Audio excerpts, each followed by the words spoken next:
We gather this hour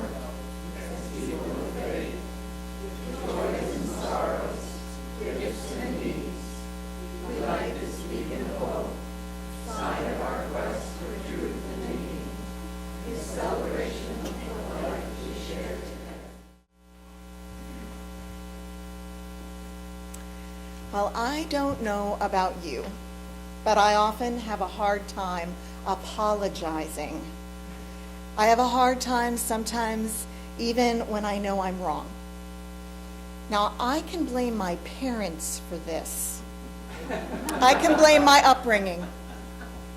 I remember so vividly my father's face when he knew he was wrong about something. Chin pointed to his chest, jaw pushed out, eyes tight and hard, no words. My mother never challenged it. I learned very well apologies were a sign of weakness. I have a hard time apologizing. And I can blame our culture too. Who has been able to stay away from the election news this week? I envy you. Both candidates apologizing, but the apologies strike people as insincere, hard to believe. Neither seems to look that sorry. Each worried about appearing weak, giving the other an advantage when the rhetoric of strength and resolve is so potent and so necessary in this election cycle. Now, while apologizing might seem like a sign of weakness to some of us, it is most assuredly a sign of vulnerability, a willingness to admit fault, not simply to ourselves, but to each other, a willingness to admit the faults, the brokenness of judgment and prejudice and bigotry within all of us. Vulnerability is hardly ever comfortable. We don't like to admit the distance between us. And yet, as Thomas Rhodes reminded us last week, it is only through such brokenness that we truly touch one another, and only through touching one another that the world may be healed. Here in this community, we can learn to share our faults, our brokenness, our vulnerabilities. Here in this community where we know in our thoughts and we feel in our spirits that vulnerability is a gift because it leads to atonement, or as sometimes we Unitarians like to say, at one-ment, right? Where we are at one, where asking forgiveness is not a weakness, but the path to right relationship and healing. And so in the spirit of atonement or at oneness, I invite you to share in responsive reading number 637.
titled the sermon Reflection.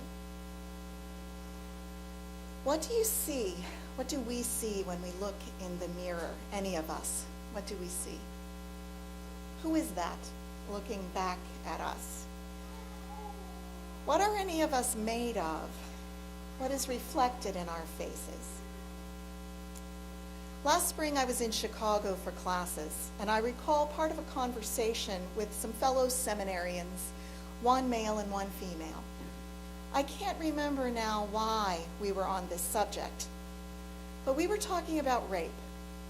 And so I'm going to tell a story, but I'm not going to tell anything graphic. And I understand that for some of us, even hearing that word can be a trigger for horrific memories. And so I'm sorry. And if you feel the need to excuse yourself, it's okay. I'll talk with you after service if you want to. And I have some resources at the ready if those would be helpful to you. I can only imagine what the news cycle has been like for you this last couple of weeks. So back to my trip to Chicago. At a point in this conversation I can't fully remember, I was telling my story. I was saying how very grateful I was that so far I had not been raped, that I had not experienced physical sexual assault, knock on wood, and thank my lucky stars. I said that I liked to believe that my father had instilled streetwise attitude in me. He taught me how to kick in the groin and punch in the solar plexus, and he made me practice. He forbade shoes I couldn't run in.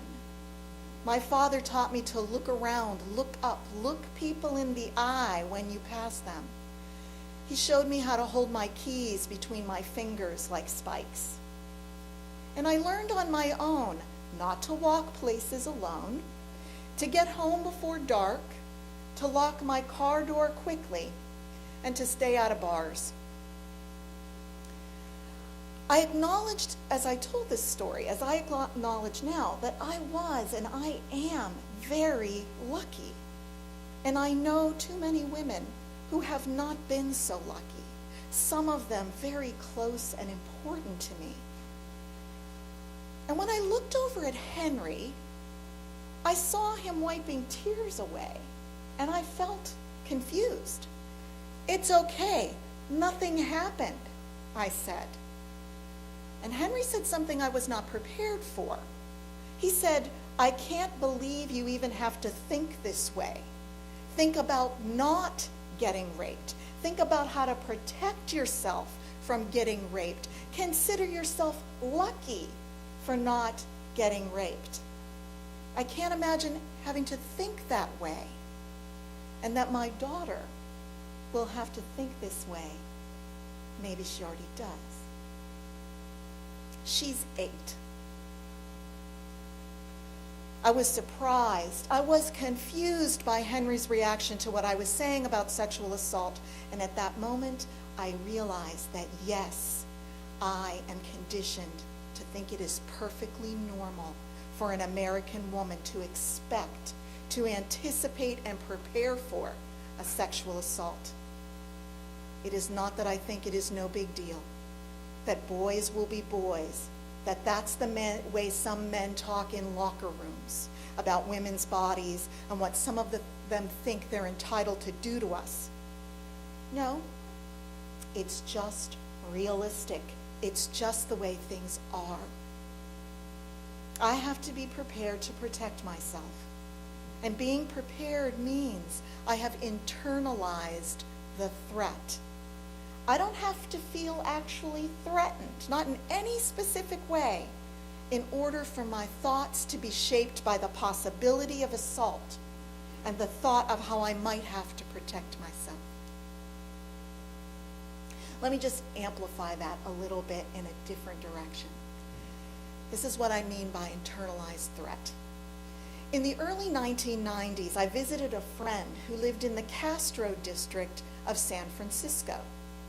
The Castro was then, and I believe still is, a neighborhood inhabited primarily by gay men, and my friend was a gay man. One day, mid-morning, a relatively safe time of day, I went out alone for a stroll through the neighborhood, and I had a very peculiar feeling as I was walking past all the shops and cafes and couples, all men. I couldn't put my finger on that feeling. It took me a little while, but I finally figured out what the feeling was. And it was the feeling of not feeling threatened. No one strolling those streets with me had the least interest in me sexually. No interest in dominating me or overpowering me. Those men were only interested in each other. I felt the weight of eyes surveying, of hypervigilance lifted off my head, off my body, off my heart. I could enjoy a walk through a crowd without feeling the need to protect myself from assault, psychic, if not physical. I experienced that feeling, that total freedom, in very few places. And it was thrilling. I've never forgotten it. When I look at myself in the mirror, yes, I see myself, and I am a self partly created by how our society figures women. I am forced to see myself as threatened, as beleaguered, not because of anything I did or didn't do, but rather because of how women are received in American culture. As I wrote this sermon, my daughter posted on Facebook the following: "If you think I'm asking for it when you say awful things to me in the street or try to touch me, then you're asking to get punched in the, I'll just let you fill in the blank." I had just dropped her off at work. Some of the women here may understand this. Some of the men, too. There's a flip side. Fathers, spouses, brothers, you worry that in some significant ways, the women in your lives can be at risk of harassment, even violence. After all, my father worried about what might happen to me, maybe even communicated that worry directly to me as he tried to prepare me for what the world outside our home might dish up. If we can understand how any of us women may be threatened or harassed, we can understand how any of us men might worry over the safety of women who we care about. The mirrors can reflect us in even more vicious and distorted ways as well. We women can internalize the negative images, moving from protecting ourselves to more insidious and destructive thinking. If men treat us women as objects, we women become objects to ourselves. Perhaps we deserve the abuse. Perhaps we deserve being made small, told we cannot do things, or that we do not deserve opportunities or freedom for achievement, for peace and safety. And it works the other way too. If we men see women treated as objects, perhaps we begin to think that women deserve it, that it is even a sign of manliness to threaten or harass women, that we men are entitled to dominate in all situations. This is the way that these worries in our political season are generated, these worries about the lessons that such rhetoric teaches our girls and our boys. When we look in the mirror, we are seeking our authentic selves, looking to see reflected the truth of what we really are, to return to what we really are. And yet we are full of all these socially constructed cracks, all these fault lines, not of our own making. How can we return to our real selves when the social world seems to be controlling so much of our identity? So many of our individual ills, so many of our individual sorrows, they are social ills. They are social sorrows. If I feel threatened physically while walking past a construction site, it's not my imagination. It's not paranoia. Rather, I am responding to the way things are, the reality of the world I live in. And sexism isn't the only sin, and I use that word sin deliberately. It is not the only sin permeating our social reality and shaping who we may become. In 2014, in Newtown, Connecticut, 20 little children and 6 teachers were mowed down by a 20-year-old gunman whose weapons were legally owned and obtained by his mother, whom he also killed. No clear motive has ever emerged in this case, and the shooter was very likely severely mentally ill. His actions, his crimes, however, arose in a context where we simultaneously lament violence while we uphold a constitutional right to bear arms in almost limitless ways. All that death and no national changes to gun laws, not better background checks, not safer gun safes. Individual rights and mass murder are the way things are. The reality of our society just is like that. But that schizophrenic reality is both acted out in society and embedded in us. We bear the scars of this conundrum. We see this reflected in the mirror when we seek our authentic selves. Here's another example of another sin of our culture.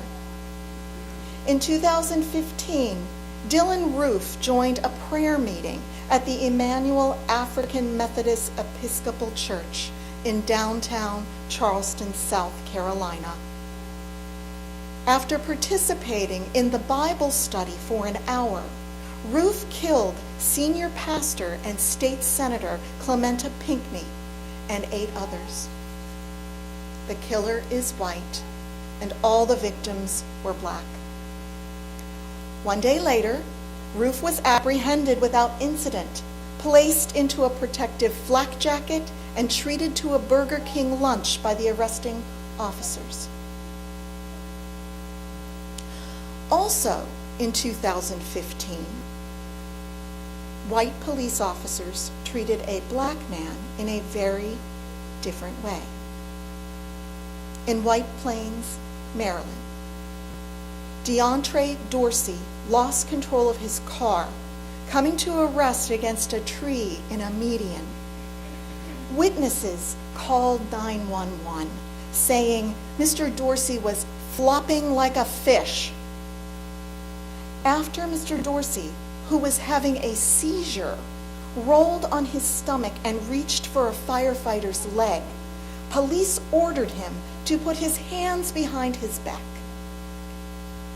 When he failed to comply and tried to stand up, police tased him in the back several times, handcuffed him, and placed him in leg shackles.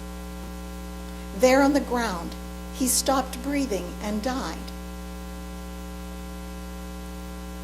A white murderer is treated with dignity and dinner. A black man in need of medical assistance was tasered to death. Now there's more to each story for sure. But this, in a nutshell, is the sin of racism permeating our country, creating the social reality that shapes us as we live in the midst of it. Racism, sexism, obsession with, even attraction to violence. I watched a zombie movie last night. This kind of activity, this kind of behavior permeates our society, and it shapes those of us within the culture. There are names for the effect these sins have upon us. Internalized oppression, when a member of an oppressed group believes and acts out the stereotypes created about their group. And also implicit bias, when we unknowingly act upon prejudices in ways unconscious but impactful. This doesn't mean we are sexist. This doesn't mean we are racists. But it is true that when we look at ourselves in the mirror, some of all this is looking back at us, often tearing us apart and creating deep wounds. My spouse has an auntie, a very talented photographer, and I hope someday to be able to show you some of her photos. Aunt Susie is a gentle spirit and a strong Christian in the Universalist vein, and she has been in agony about the presidential campaign. The violence, the misogyny, the bigotry, the lying, the degradation of it all. So much violation of our values, of our principles. She has a couple of tender grandchildren, a boy 10 and a girl 7, and she's very concerned about them. After months of posting on Facebook and trying to have reasoned and civil discussions with her more conservative siblings and friends, Aunt Susie was experiencing insomnia, loss of appetite, and heart palpitations. Physicians couldn't find anything wrong with her physically. Her husband decided that the election was making her sick. He prescribed drives through the countryside to take pictures rather than news or debate watching. Social sins transformed into art. What are the social wounds that you bear? What social sins tear at your sense of your true self? What internalized oppression, what implicit biases haunt your thoughts, your feelings, maybe even your actions? And how would you know if you are affected? What is keeping you from atonement, at one-ment? While it might be difficult to face these wounding social sins, I ask you to consider which of them might be affecting you, which of them might be affecting your life. Are there attitudes you hold that you might look more closely at? Ideas about yourself or about your neighbors or about folks in your community different from yourself, different in education or race or ethnicity or language? Have you asked yourself lately what your thoughts are based upon? What facts or what fictions? And who might these thoughts be hurting? Is it you they are hurting when you hold on to them? When you look in the mirror, are you free from trouble, from fear that comes from the social life in which we are all enmeshed? Are you feeling empty from wanting for more meaning and more connection? The thing about looking in the mirror is that we are usually alone when we do that. Yet if we can't heal our wounds until we acknowledge them, if our wounds are what bind us to each other, we are all wounded, we are all in need of forgiveness. If our wounds are collective rather than simply individual, then what we can do is hold the mirror up together to look at ourselves in that mirror together. Here in the sanctuary is where we can begin to explore the ugly social realities that permeate our lives and our living. Here is where we can hold each other as we face what is difficult about our world and about ourselves. And if the social order can shape us, if we are all part of the fabric of the social sins, can we not shape it back toward the good and the healing, toward the inclusive and the just? Why not? If the warp of sin can break us into lonely islands, cannot the woof of presence and acceptance, of dignity and worth pull us together? Why not? Frederick Buechner wrote, "Humanity is like an enormous spider web, so that if you touch it anywhere, you set the whole thing trembling. As we move around this world and as we act with kindness, perhaps, or with indifference or hostility toward the people we meet, we too are setting the great spider web a-tremble. The life that I touch for good or ill will touch another life, and that in turn another, until who knows where the trembling stops, or in what far place and time my touch will be felt. Our lives are linked together. No one is an island. So let us, friends, tremble the web for the good, healing ourselves, healing each other, and healing the world as we touch for good, for kindness. This, to me, is what the word God means. Not a being, but a way. The action toward the highest good, never troubled, never frightened, never wanting, because working for connection and wholeness and health for all of us. This, to me, is what the word God is.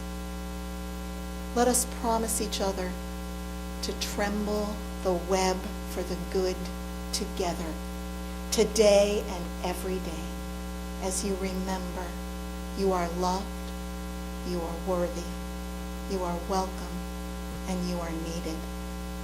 May you feel it so.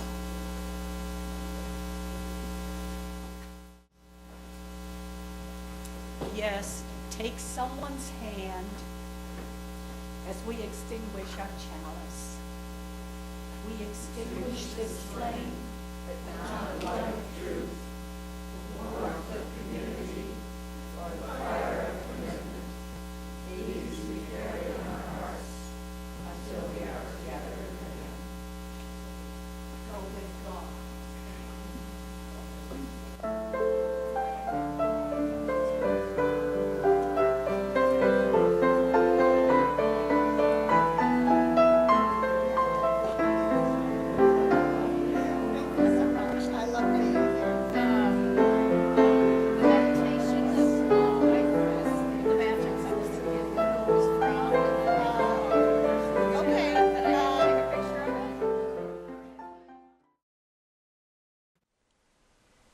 Join us for worship every Sunday at 10 a.m. at the Unitarian Universalist Church of Canandaigua, a welcoming congregation. We are located at 3024 Cooley Road, 4 miles west of South Main Street, Canandaigua, just north of the intersection with Routes 5 and 20. Look for the blue signs just before the turn. Your comments about this program or questions about the church are welcome at 585-396-1370 or at our website, www.canandaiguauu.org. Producer and editor, Daniel Brigham.